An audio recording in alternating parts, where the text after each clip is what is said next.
Sarı nöqtə xəstəliyi və ya yaşa bağlı makula degenerasiyası tor qışağının mərkəzi hissəsinin zədələnməsi ilə seyr edən və əsasən mərkəzi görməni zəiflədən xəstəlikdir.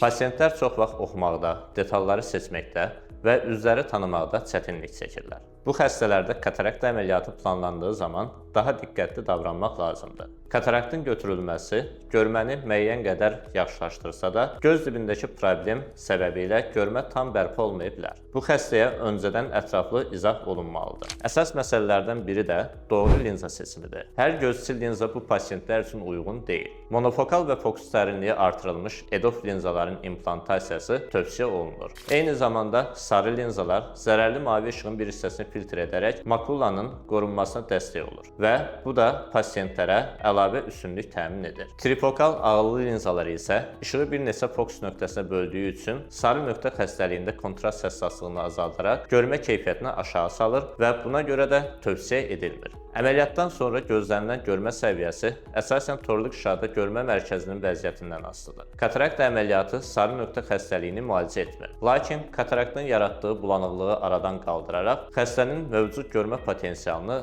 artıra bilər. Buna görə də düzgün pasient seçimi və real gözləntilərin formalaşdırılması uğurlu nəticənin əsas hissəsidir.